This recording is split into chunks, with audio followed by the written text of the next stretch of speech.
Hello les gars, là on va parler de l'iPhone 17 Pro et de l'iPhone 17 Pro Max, ceux qui viennent cette année avec le top du top, avec toutes les nouveautés et les dernières technologies de chez Apple.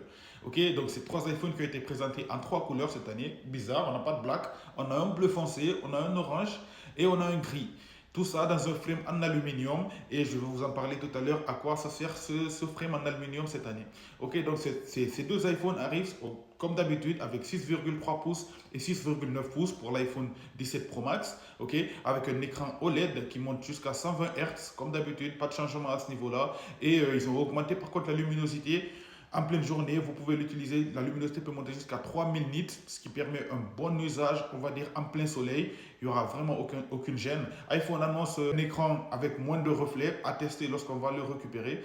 Il bénéficie toujours de l'Always On Display. Alors, côté construction, on a un iPhone qui a été fabriqué cette année en aluminium. Donc l'iPhone passe du titane à l'aluminium par rapport à l'iPhone 16, ok, avec une épaisseur de 8,75 mm, un peu plus gros aussi.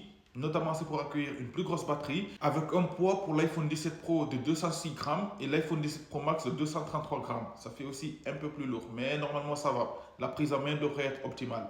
On va parler performance, ces deux iPhones, voilà, entre les deux, iPhone 17 Pro et iPhone 17 Pro Max, pas de jaloux, ils viennent tous comme chaque année, hein. Là, on a une nouvelle puce A19 Pro. A19 Pro, d'après ce qu'Apple nous annonce, c'est la puce la plus puissante du marché. Et aussi, elle intègre aussi une partie CPU qui s'occupe de l'intelligence artificielle, notamment Apple Intelligence de chez Apple.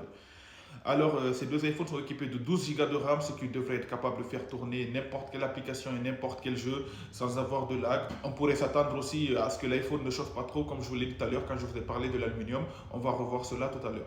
Alors, niveau caméra, on a toujours les trois capteurs photo qui sont désormais tous équipés de 42 millions de pixels. Donc, on a le capteur principal, l'ultra grand angle et le crop x2. Cette année, on a un crop x8 toujours optique, pas numérique, ce qui permet de maintenir toujours la qualité en photo. Donc côté vidéo, on a toujours, voilà, on peut toujours filmer en 4K, 60 images par seconde. Cette année, ça accueille aussi le ProRes, ce qui faciliterait très bien le montage des vidéos en pro-production.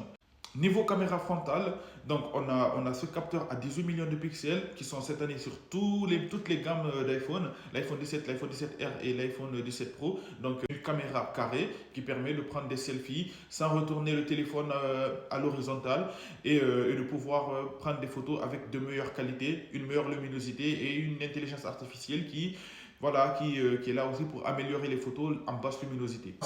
À 4K, 60 images par seconde jusqu'à 4K à 120 images par seconde, ce qui est plutôt pas mal, ce qui est facile, qui nous permettrait de faire des ralentis de meilleure qualité. Côté batterie, pour l'iPhone 17 Pro, nous avons 4200 mAh et pour l'iPhone 17 Pro Max, nous sommes à plus de